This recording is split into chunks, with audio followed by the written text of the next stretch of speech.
A paz do Senhor, querido professor, querido aluno, e você também, que ainda não é um aluno da EBD, mas está aqui nos assistindo, né? Estamos aí em mais um episódio do EBD em Síntese Podcast, este trabalho que é uma iniciativa do DENEC, né, o Departamento de Ensino e Educação Cristã da IADERN, né, Igreja Assembleia de Deus no Estado do Rio Grande do Norte. Esse departamento ele é dirigido pelo pastor Reinaldo Odilo. E estamos começando, né, mais um ano. Eu já aproveito para desejar um feliz ano novo, querido professor, querido aluno. Que esse ano seja um ano repleto de bênçãos, que a sua turma se encha cada vez mais e que você tanto aprenda quanto ensine aqueles jovens ali que estão sedentos pela palavra de Deus, né? E aí, nesse novo trimestre, nós vamos falar sobre um tema muito importante, o valor da doutrina, né? Um tema que é fundamental não só para o cristão, mas também para a igreja. E a lição de número um não podia ser diferente. Ela tem por título Bíblia, a fonte da genuína doutrina. É uma aula que vai versar sobre bibliologia, né? Que é um dos temas ali, um dos campos de estudo da teologia sistemática. É um tema muito interessante que vai falar sobre a história da Bíblia, a sua origem, o cânon sagrado, a inspiração da Bíblia, entre vários outros assuntos que trataremos aqui hoje, né? Com a ideia de subsidiar você, querido professor, para neste domingo estar preparado para dar sua aula. E antes de iniciarmos, eu queria apresentar aqui os meus amigos, o irmão Everton Rodrigues e Samuel Martins. A paz do Senhor, meus amigos. Pai do seu Cleanto, Pai do seu Everton. É uma alegria muito grande estar aqui com vocês hoje, já comentando a primeira lição do primeiro trimestre de 2024. E é uma lição muito interessante que tem muito a ver também com essa lógica, essa continuidade dos currículos da CPAD. A gente sai de um trimestre agora predominantemente apologético, né, de defesa de fé, para os crentes poderem pelejar, né, pelo Espírito, pela fé, pela palavra de Deus, que foi, inclusive, tema da aula 2 do trimestre passado, e é por onde a gente usa como gancho agora nesse trimestre, para começar a falar sobre os fundamentos dos apóstolos e dos profetas, que está registrado num lugar, e esse lugar é a palavra de Deus. E aí, como você falou, a gente já abre o trimestre falando sobre bibliologia, é um assunto indispensável para todo bom crente, para todo bom aluno da escola bíblica dominical, principalmente se na sua sala a maior parte dos jovens puder ter vindo do trimestre passado já com você, com certeza é um assunto que não vai começar do zero, né, Cleanto, né, Everton? Toda a classe ela vai poder sair de um ponto de partida e aproveitar bastante esse trimestre e já se apaixonar por esse tema logo na primeira aula. Então, esse é nosso desafio. Espero que o querido professor já desde agora comece a se preparar conosco para que a gente possa ser usado por Deus no próximo domingo. A paz do Senhor, queridos irmãos, alunos, gratos a Deus por esta oportunidade, este privilégio de estar aqui comentando já sobre a primeira lição do primeiro trimestre de 2024. Falar da palavra de Deus, né, como valor indispensável às nossas vidas, isso é de uma forma gloriosa para a nossa vida cristã. A Bíblia ela é realmente a palavra de Deus como a nossa fonte doutrinária. Amém, meus irmãos. Pois é, então, já adentrando aqui na lição, o tópico de número um, ele vai falar sobre a origem da Bíblia, né?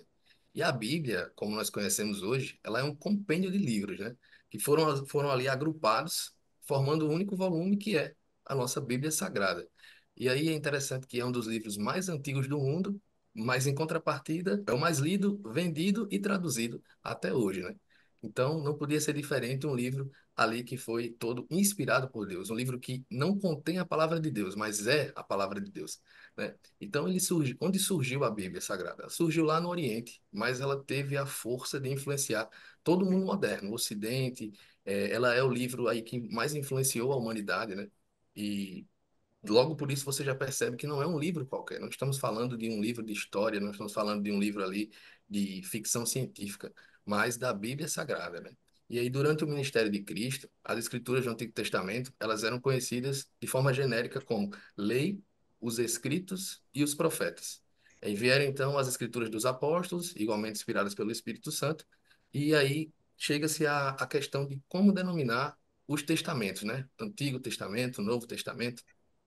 E aí alguns pais da igreja, né, eles denominavam os testamentos de divina literatura, mas não era um termo que passava assim a visão exata, né, do significado das escrituras do Antigo Testamento e do Novo Testamento. E aí eles precisavam desse termo para denominar esse conjunto de pequenos livros que faziam parte da palavra de Deus. E é aí que começa a se popularizar o termo Bíblia, que é o termo que nós usamos hoje, né?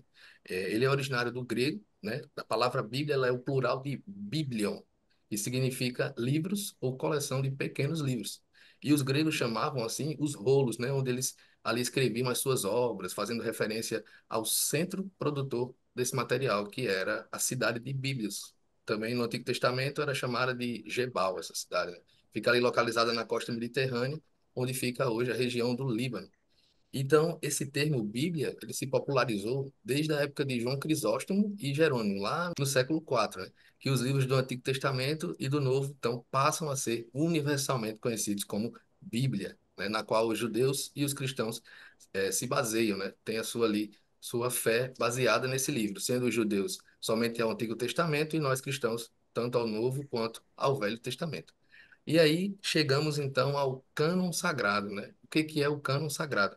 É uma designação que é dada ao conjunto de livros sagrados que formam a Bíblia. E é muito importante, professor, esclarecer isso para os alunos, porque nós sabemos que outras religiões, como o catolicismo, por exemplo, possuem outros livros que não estão compilados na nossa Bíblia Sagrada, né? Nós temos 66 livros. A Bíblia Católica, por exemplo, ela tem mais livros. São os livros chamados também de apócrifos. E aí, se você tiver um tempo, fala sobre isso na sua aula para que seu aluno tenha mais conhecimento a respeito dessa composição da Bíblia Sagrada, né? E aí o cânon, de forma rápida, que ele significa vara de medir. E aí se a gente buscar um sentido religioso, significa aquilo que serve de norma ou regra. E o Antigo Testamento, né? O cânon do Antigo Testamento é composto por 39 livros, sendo o Pentateuco, né? De Gênesis a Deuteronômio, os livros históricos de Josué a Esté, os livros poéticos de Jó a Cantares, profetas maiores de Isaías a Daniel, profetas menores de Oséias a Malaquias. E aí no Novo Testamento, o cânon é composto de 27 livros, que aí você, somando 39 com 27, chega aos 66 livros que compõem a nossa Bíblia Sagrada. E no Novo Testamento, os livros são divididos em grupos, né? Os bibliográficos, que vão de Mateus a João, que vai tratar ali sobre o Evangelho, sobre o ministério de Jesus aqui na Terra. Os históricos, que é o Atos, na verdade, o livro histórico, né? Que é o Atos dos Apóstolos. Que falam sobre doutrina, que vai de Romanos a Judas. E Revelação, que é o livro de Apocalipse. Então veja que o tema bibliologia é um tema muito rico, né? Ele traz muitas informações interessantes acerca da palavra de Deus.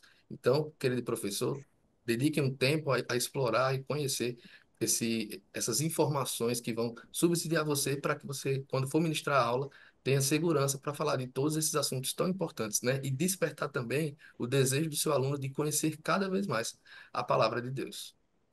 Uma excelente forma também de começar a aula do próximo domingo, Cleandro, é pela leitura semanal. É sempre interessante que o professor utilize os recursos pedagógicos que estão disponíveis na lição para deixar a aula ainda mais interessante, de forma que o aluno também se interesse cada vez mais pela própria revista. Às vezes, em muitas igrejas, a gente não tem a cultura do aluno adquirir a revista da Escola Bíblica Dominical, mas é uma boa medida que você estimule a utilização dos recursos pedagógicos da revista para que o aluno sinta ainda mais a necessidade de possuir esse material, fazer esse investimento, e que o professor até se junte com os professores das classes de jovens e até possa fazer um sorteio, né, uma premiação para o aluno. De repente, o aluno com maior frequência do trimestre passado já pode ganhar uma revista também para o primeiro trimestre agora de 2024.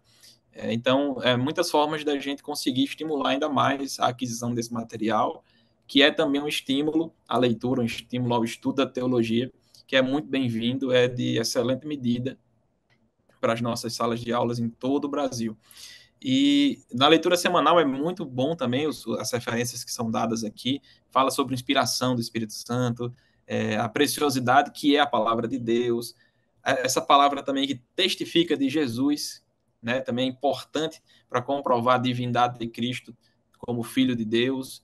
Enfim, a permanência da palavra, a palavra ser lâmpada para os nossos pés e também o poder e eficácia dela. Então, são referências preciosíssimas que vale a pena o professor citar todas ou algumas que você julgue mais interessante nesse primeiro momento, ou até distribua essas citações ao longo dos temas da lição deste domingo. Então você tem aí já um material riquíssimo para começar. Tem uma tabela também que o comentarista coloca já na primeira orientação pedagógica da revista, que você pode também utilizar. São recursos realmente muito, muito, muito interessantes. E para começo, né, origem de Bíblia, definição desse termo, de onde ele vem, Cleanto já apresentou isso de forma brilhante e retocável, não merece mais nenhum complemento nesse sentido.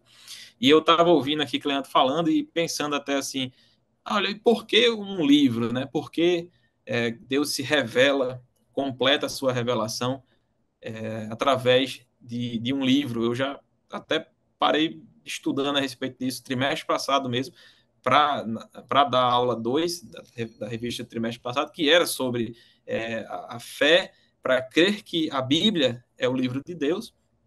E a gente se deparava com essa pergunta, mas por que também um livro de Deus? E se a gente for analisar, de fato, era o que se fazia naquela época. Eu não sei se a plenitude dos tempos para a vinda do Messias fosse hoje, se o melhor caminho para documentar as palavras de Cristo seria, de fato, um livro. Provavelmente teria um livro, mas provavelmente também teria um canal no YouTube, de repente, como esse, um podcast, entrevistando o próprio Jesus e ele passando os ensinamentos, e aquele registro em vídeo e áudio, imagem e áudio, iria ficar registrado para a posteridade. Mas na época o que se fazia de fato eram livros, né? Então, desde o Antigo Testamento, toda a palavra de Deus era primeiro verbalizada, que era assim que acontecia, e depois elas eram reduzidas a termo, né? E se tornavam escritos. E a palavra de Deus foi preservada dessa forma, e muito bem preservada. Todo o estudo bíblico, da construção da Bíblia, os manuscritos, a gente vê, aprende que a Bíblia é a produção humana, que de fato ela é produzida pelo homem, alguém a escreveu, homens a escreveram, né? Homens que foram inspirados pelo Espírito, vamos falar sobre isso mais à frente, mas ela é uma produção humana e é a produção humana mais fidedigna que nós temos conhecimento. A gente tem uma abundância tão grande de manuscritos que humilha o segundo colocado, sabe? A gente tem a abundância assim na casa de mais de 5.000 manuscritos da Bíblia que se verificam entre si e a gente tem uma confirmação histórica textual do que ali está escrito, ao passo que outros escritores ou outros escritos, né, mais recentes, da mesma época ou de épocas anteriores, não riscam nem perto dessa marca, né? E não se tem dúvida quanto à precisão histórica daqueles documentos, né? Da preservação. E muitas vezes as pessoas tentam até duvidar da historicidade, da acuidade da Bíblia, da originalidade até. A Bíblia não foi adulterada ao longo do tempo? Não. Esse é o único documento que o ser humano pode ter certeza de que não foi adulterado, pela abundância de cópias que autenticam a versão final que nós temos hoje. Então, isso também é uma consideração muito interessante que coloca até cientificamente, empiricamente, a Bíblia como um objeto de estudo, é o que a gente está fazendo aqui em classes de EBD e nesse podcast, estudando a palavra de Deus, então a gente tem um objeto de estudo extremamente confiante. E eu posso dizer pelos dados que o mais confiável que nós temos hoje para ser analisado em termos de escritos é a Bíblia Sagrada. Glória a Deus. Já iniciando aqui no tópico 2, a inspiração das Escrituras, né? Tendo como texto bíblico, e aqui eu vou mencionar 2 Timóteo, capítulo 3, versículo 16, que diz: Toda Escritura, divinamente inspirada, é proveitosa para ensinar, para redarguir, para corrigir, para instruir em justiça. Então, a palavra de Deus, ela é inspirada e nos traz confiança, bem como o professor Samuel falou, é o livro mais confiável que temos para desfrutar. É verdade, Everton. E esse tópico 2 ele vai falar disso que já foi motivo, né, de questionamento aí de muitos ateus, né? Ah, mas a Bíblia foi escrita por homens. E assim, de fato, a Bíblia, ela é totalmente inspirada, né? Isso aí não temos dúvida, está registrado na sua palavra aí, como você acabou de ler, 2 Timóteo 3,16. Mas também é preciso esclarecer que ela foi escrita por homens, né? Eram homens que estavam ali, então não dá para desvincular o estilo da escrita. É por isso que muitas vezes quando a gente lê algum livro que a gente não sabe a autoria, né? Ainda não se tem um consenso sobre a autoria, a gente diz, ah, mas a escrita é parecida com a escrita de Paulo. Ah, mas a escrita é parecida com a escrita de Lucas, porque tem muitos detalhes, ele era o médico. Então, o livro, de fato, ele não, a Bíblia, ela tem seus livros inspirados, a palavra foi soprada ali aos escritores, mas eles também colocaram as suas características no texto. É como se fosse por várias óticas que a gente estivesse vendo ali a palavra do Senhor, né? A palavra de Deus falada aos nossos corações. E isso é muito importante, professor, você deixar claro para o seu aluno, né? Que de fato a Bíblia ela foi divinamente inspirada, mas ela também foi escrita por homens. E aí não precisa se preocupar que esses homens eles não interferiram na que Deus através do Espírito Santo tinha um desejo de comunicar ao ser humano. Isso pode ser visto por 2 Pedro 1:19 ao 21. Eu vou ler aqui rapidamente com os irmãos. E temos muito firme a palavra dos profetas, a qual bem fazeis em estar atentos, como a uma luz que alumia em lugar escuro, até que o dia esclareça, e a estrela da alva apareça em vosso coração. Sabendo primeiramente isto, que nenhuma profecia da Escritura é de particular interpretação, porque a profecia nunca foi produzida por vontade de homem algum, mas os homens santos de Deus falaram inspirados pelo Espírito Santo. Então, querido professor, está mais que claro aqui que, apesar das características, do estilo da escrita, do homem, do autor que escreveu naquele momento, mas ele foi completamente inspirado pelo Espírito Santo para nos comunicar aquilo que era a vontade de Deus. E, Cleanto, nesse assunto, eu acho muito interessante o professor puxar e trazer em sala de aula a própria declaração de fé das Assembleias de Deus, que tem lá a confissão de fé, né, no que cremos, no que o assembleiano crê a respeito dos temas, das doutrinas centrais do cristianismo, do evangelho. E já na primeira lista desse documento, né, o primeiro item é justamente a crença, abre aspas, na inspiração divina verbal e plenária da Bíblia Sagrada, única regra infalível de fé e prática para a vida e o caráter cristão, e cita lá 2 Timóteo 3, 14 e 17. Esse é o primeiro item do cremos da Assembleia de Deus, e é justamente o ponto bibliológico da inspiração divina das Escrituras. E aí no capítulo 1, onde ele vai aprofundar esses temas, trazer os subsídios bíblicos para aquele que entra no cristianismo evangélico, na Assembleia de Deus, ele basicamente está dizendo: eu concordo com essa confissão. E com o que a gente cristão concorda?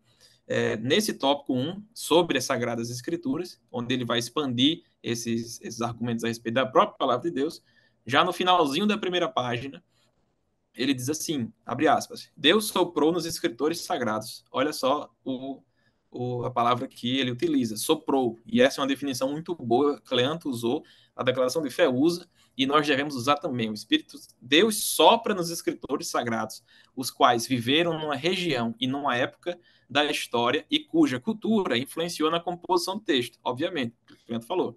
Esses homens não foram usados automaticamente, eles foram instrumentados, usados por Deus, cada um com sua própria personalidade e talento. A inspiração da Bíblia é especial e única, não existindo um livro mais inspirado que o outro ou menos inspirado, tendo todos os mesmos graus, tendo todos o mesmo grau de inspiração e autoridade. A Bíblia é a nossa única regra de fé e prática, a inerrante, completa e infalível palavra de Deus. Então, depois que você lê esse texto da declaração de fé, explica os argumentos que Cleanto apresentou, não restam dúvidas a respeito, de fato, da inspiração das escrituras e como que os estilos dos autores ainda são notados no texto. Inclusive, graças a esse estilo próprio, nós conseguimos identificar muitos autores que não são citados dentro do próprio texto.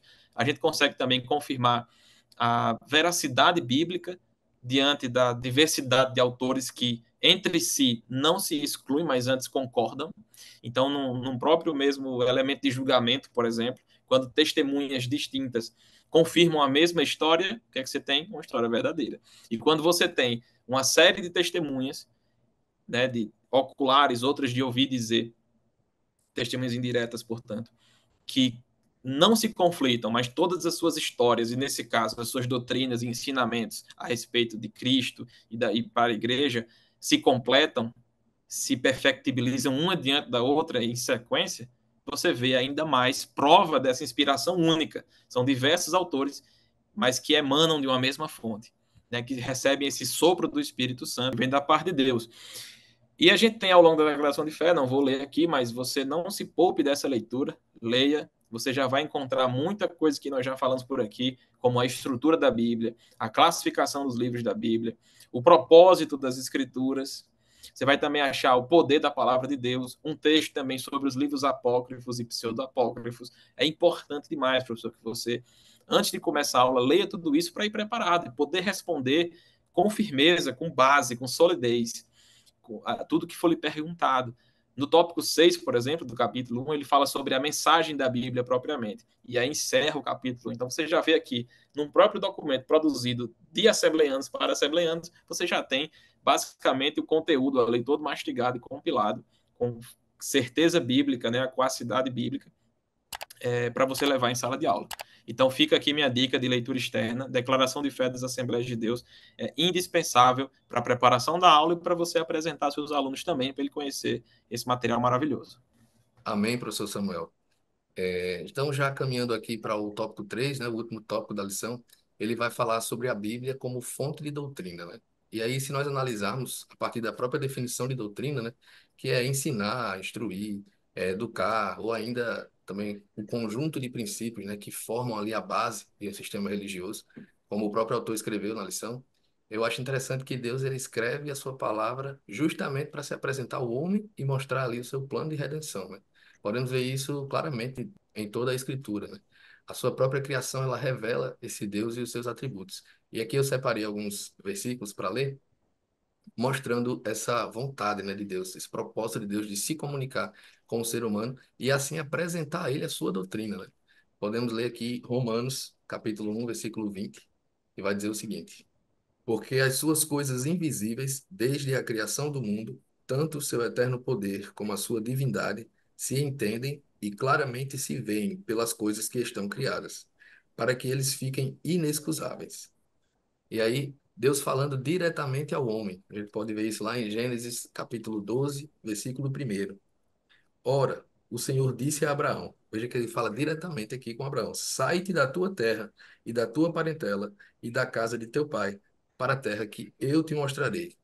E aí, lá em Amós, capítulo 3, versículo 7, Deus vai falar ao homem. Diz assim o texto: certamente o Senhor Jeová não fará coisa alguma sem ter revelado o seu segredo aos seus servos, os profetas.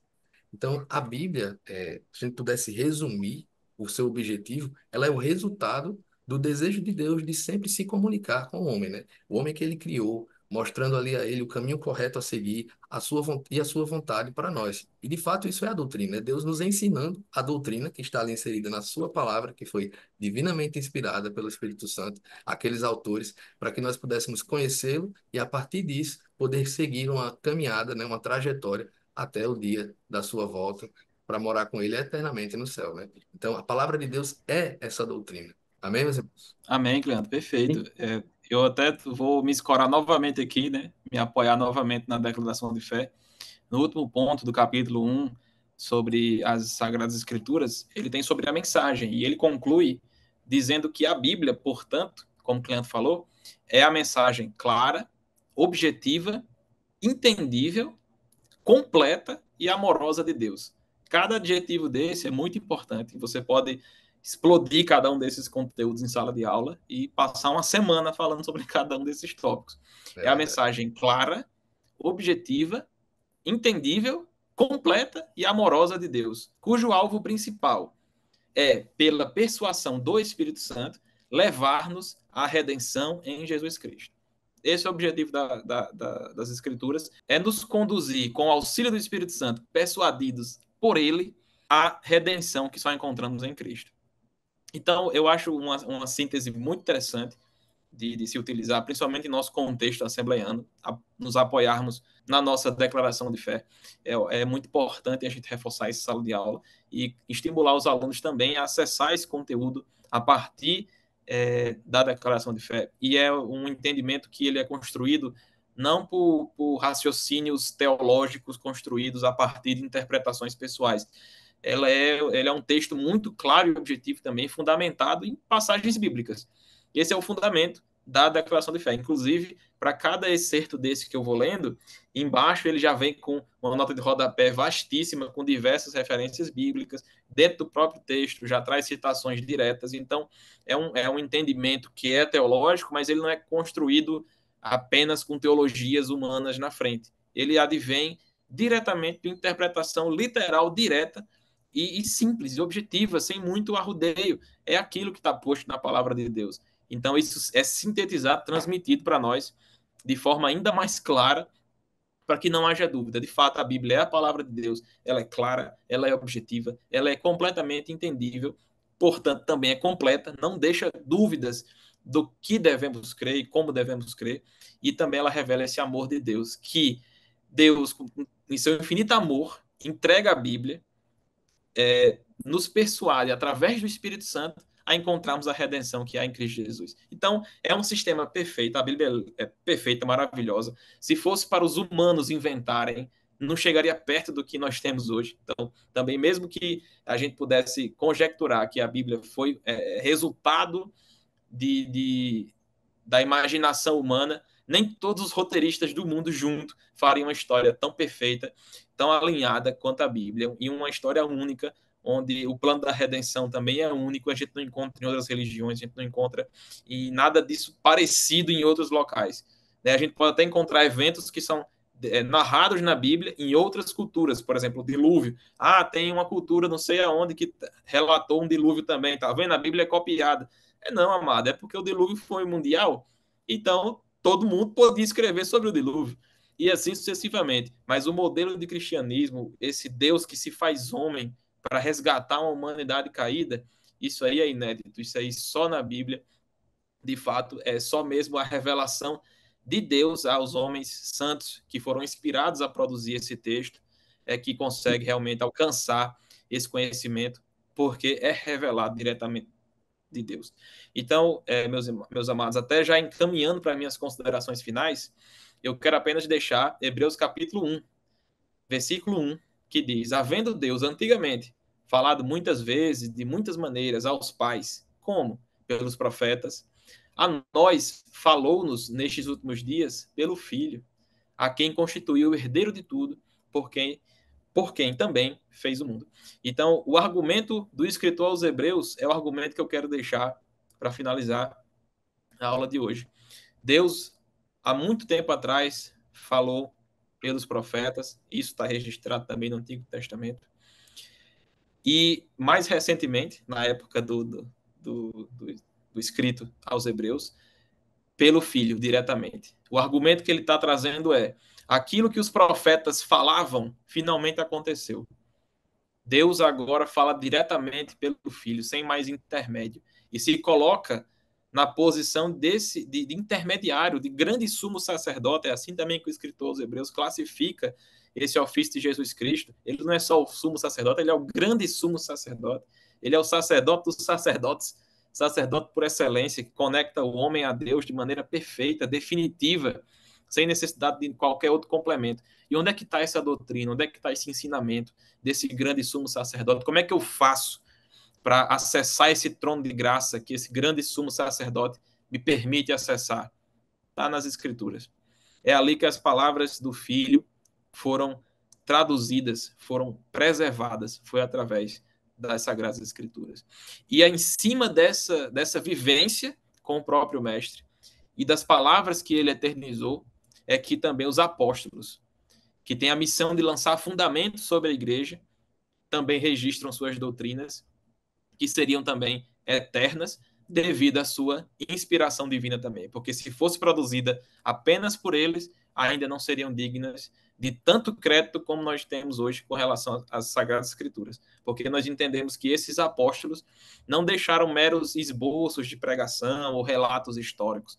Na verdade, eles deixaram registrado a palavra de Deus inspirada para a igreja se fundamentar ao longo da história. É sobre essa revelação, e apenas essa revelação, sem sucessão apostólica, sem continuidade desse ministério que foi cumprido e completo na figura dos apóstolos, é que a gente vai fundamentar todo o trimestre. E qualquer coisa que passe disso, ou não alcance essa completude de revelação apostólica, de fundamento apostólico, é insuficiente, né?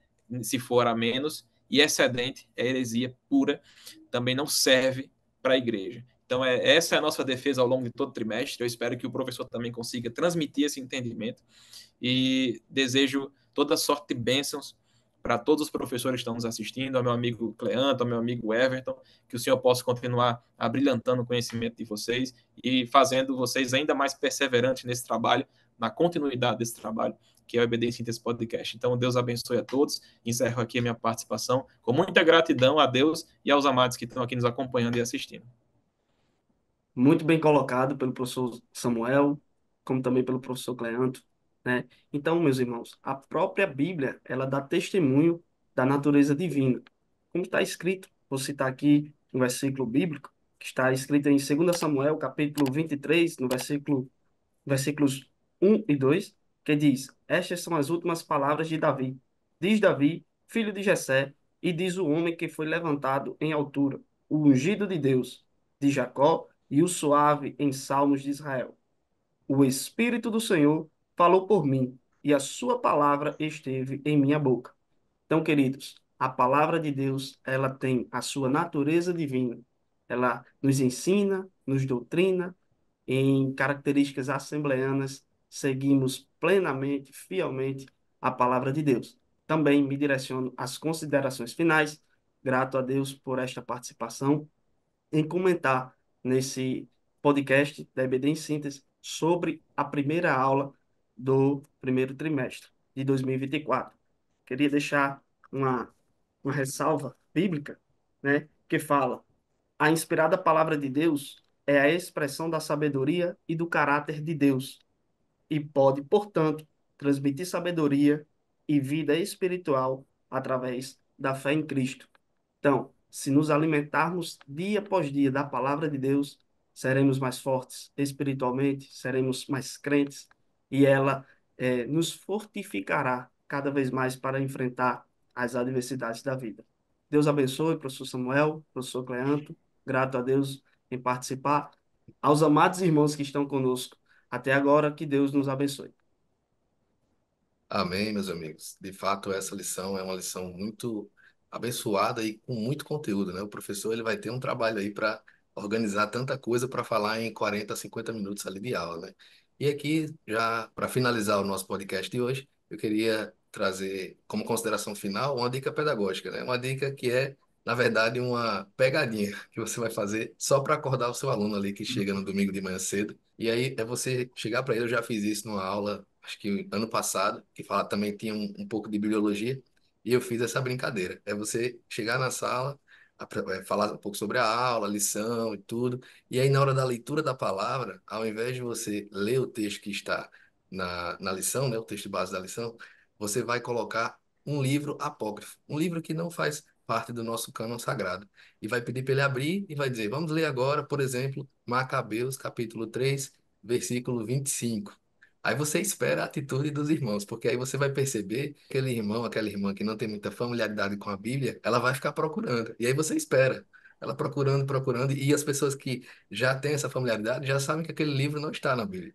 E aí, depois de um tempo que você esperar, você pode dizer: meu irmão, você não vai encontrar, não.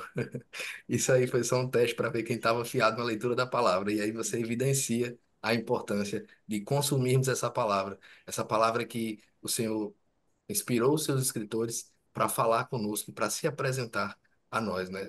Então, querido professor, nós somos gratos a Deus por mais um ano, né, estarmos aqui nesse podcast, podendo contribuir com os irmãos para que possamos cada vez mais avançar no ensino da palavra de Deus. Então, que este domingo a sua aula seja uma bênção e nós nos vemos no próximo episódio do EBD em Síntese Podcast. Deus abençoe vocês e a paz do Senhor.